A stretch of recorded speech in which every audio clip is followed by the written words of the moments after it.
Hi, I'm Farron from Girls Gone Styled, and I'm here in Fille de Joie, which is a vintage store in Brooklyn. We have teamed up with a vintage expert, Quinn Astake. She's going to take us through and show us everything you need to know about vintage, especially if you're like me and you don't know anything at all. We can start here in the beginning. And a store like this, I think one of the things about a vintage store is like, don't get overwhelmed. Come in when you have a lot of time to kill. You walk into any department store and you see all these duplicates and you're used to that. But here you kind of need to take your time. You need to look through everything one by one. Look at the sizing, just examine the texture, the quality. So like this, for instance, is a really beautiful, perfect boxy blouse. It's so Chloe. It is. Yeah, it is so Chloe. This came from France and this is vintage. It's, probably from around the turn of the century. $50 price tag, which is great for something that has been around for way longer than you have, and it's still in great condition.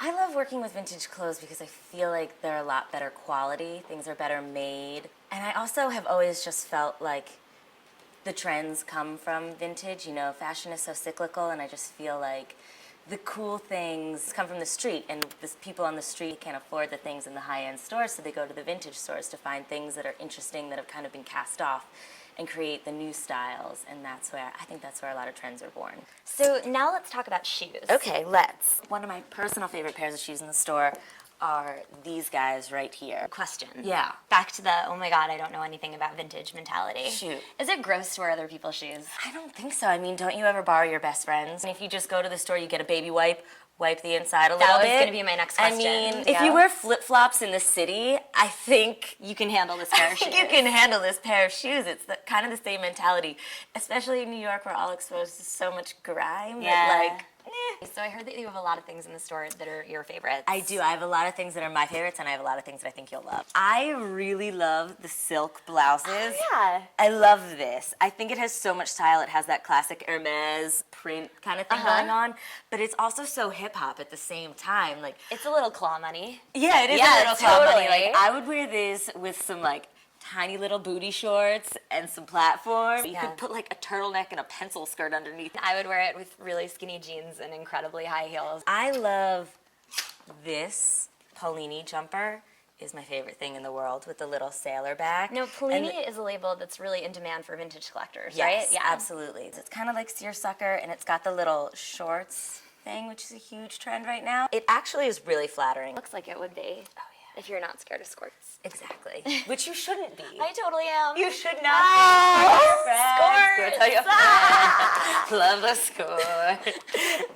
It's going to get you. We have a lot of these summer dresses, and I think that this is one of the easiest things. Like, in the summer, you see, every girl just wants a lightweight summer dress. I just wanted to point out these sleeves to you guys because they're a little bit more intricate than kind of like a little ladder. Yeah, they're actually really great. I still get a little scared shopping vintage, but one of the things that keeps me coming back is knowing that, if I'm looking for a smock dress, it's going to have things like this that nobody else is going to have. Even if you go to a really great chain store, even if you go to Topshop, it's not always going to have this kind of great detail. Yeah.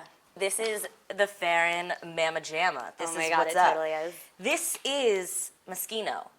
And so we have little cotton numbers over there that just have these beautiful details, but then you also got hello designer dresses. So you never really know what you're gonna find. No, you can find amazing, amazing things. Here we have tons of Christian Dior, great. Jean Paul Gaultier. Now, this is a really interesting dress because it's really heavy, which means it's great for fall. There's a teeny tiny stain here, which is not a big deal, but it's something that you should look at when you're shopping for vintage, right? Yeah. Just to make sure. Every piece in the store has its own story, especially a store like this where the owner is the buyer, and she has a personal relationship with every single thing. Hey, Quinn. Yeah? I see a dress in the mirror that I really want to try on. Let's Can I go. grab Let's try it? it on. All right, come on.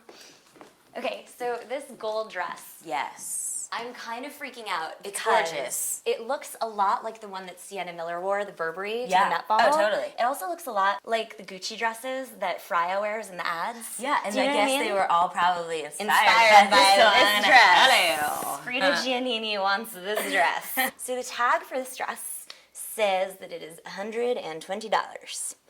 How it is, and then you start to decide what kind of price. And Yeah. do you haggle? Is this the type of thing where I try on the dress and I say, I'll give you 100? Or is a vintage price a vintage price? If you have a relationship with the owner, Okay. it's not completely out of line to ask because, of course, these things are somewhat negotiable. And I think a lot of people, if you really love something and it looks really wonderful on you, then a lot of people are willing to give you a little bit of a Yeah, they deal want you to because have if they it. know that you'll love it, then it's worth it. You know, Yeah. it isn't about the corporate machine the same way other stores are. In terms of pricing, it's kind of just a matter of opinion. It's like, how do you feel about it? Does that price make sense to you? Okay. And then I think, owners price things depend. If this came from France, it's got to cost a little bit Yeah, more. it's going to cost a little bit more just to Because kind of the cover the airline, overhead. yeah. If I'm buying 10 dresses in a day, can I tell them to take 10% off of everything because I'm buying so much? You can't tell them, but you can ask them. Damn it, I want that 10%. Okay. I mean, So don't be afraid to gently ask if the price is negotiable. yeah. Okay. Yeah. Cool. Well, I'm going to go try this on. Do it. All right, here I go. Oh, hello, sexy mama. Here I am.